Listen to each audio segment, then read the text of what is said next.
Assalamualaikum warahmatullahi wabarakatuh. Kenalkan, nama saya Sela Ulandari dengan NIM B1B122047.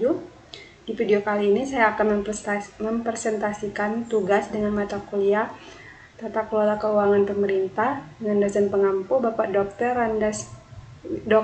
Wirmi Eka Putra dengan materi penentuan harga barang oleh pemerintah.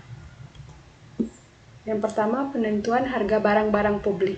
Campur tangan pemerintah dalam perekonomian umumnya berupa pengenaan pajak dan pemberian subsidi serta menentukan harga maksimum atas barang dan jasa demi menjamin kesejahteraan warganya. Bahkan barang dan jasa yang dihasilkan oleh pemerintah dan semestinya dapat dijual di pasar.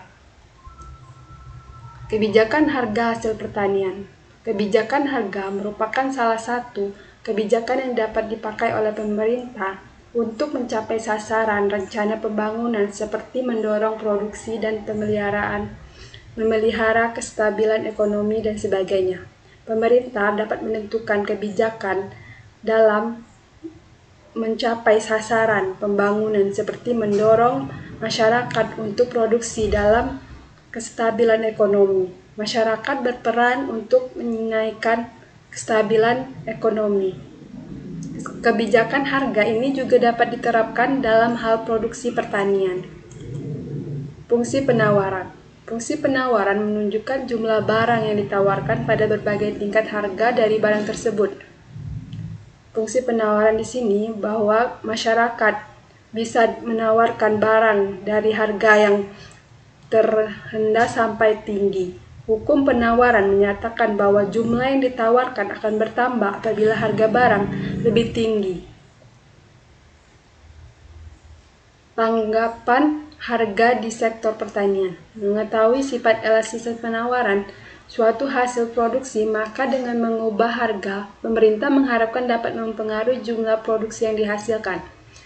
Dengan menentukan kebijakan merubah harga, pemerintah mengharapkan produksi yang dihasilkan lebih banyak apabila jumlah komoditi pertanian yang sudah dihasilkan dan disimpan di gudang memang ada. Maka peningkatan harga komoditi itu dapat segera mendorong meningkatkan penawaran komoditi tersebut di pasar.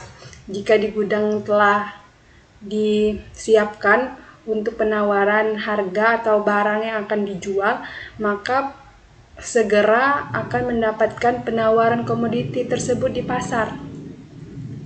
Kebijakan harga positif dan harga negatif. Produksi pertanian secara keseluruhan maupun untuk marketable surplus, keduanya akan memiliki respon yang positif, khususnya apabila tanaman itu tidak dimaksudkan untuk sekedar memenuhi kebutuhan, tetapi dihasilkan juga untuk pasar.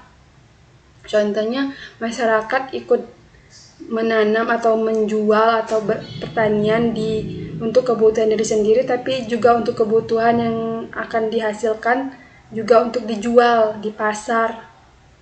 Dengan dijual di pasar, maka banyak atau orang-orang akan ingin membelinya, seperti contohnya sayur-sayuran dan lain-lain. Kebijakan harga positif pada umumnya berhasilkan meningkatkan produksi pertanian.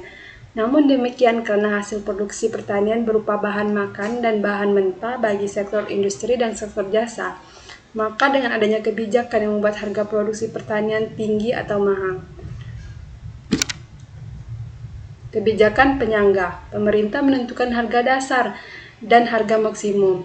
Harga dasar untuk melindungi produsen agar supaya harga produk pasar tidak turun lebih rendah daripada harga dasar tertentu. Pemerintah tuh juga menentukan mana harga yang standar atau maksimum yang akan dipasarkan di masyarakat agar produksi pasar tidak turun atau lebih rendah, karena kebanyakan harga barang tuh lebih tinggi daripada harga dijual, harga dasarnya. Sedangkan harga maksimum tuh atau harga tertinggi untuk melindungi konsumen jangan sampai menderita karena harga pangan produk terlalu mahal.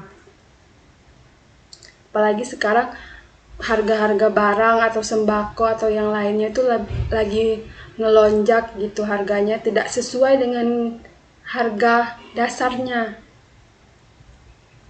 kurs devisa. Sistem devisa Indonesia sejak tahun 1998 menganut sistem devisa mengambang. Artinya, kurs devisa dapat berubah-ubah sesuai dengan permintaan dan penawaran pasar akan valuta asing. Dalam sistem devisa mengembangkan ini, pemerintah tidak perlu campur tangan dalam penetapan tinggi rendahnya kurs valuta asing. Penetapan harga angkutan umum.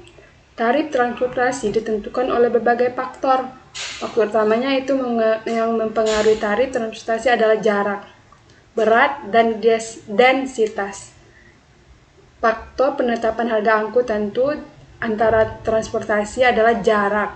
Jika jaraknya terlalu dekat, maka biayanya misalkan 10.000 atau 5.000. Tapi kalau jaraknya jauh, misalkan sekitaran 15.000, 20, sesuai dengan jarak dan faktor-faktornya. Jarak merupakan faktor utama yang menentukan biaya transportasi.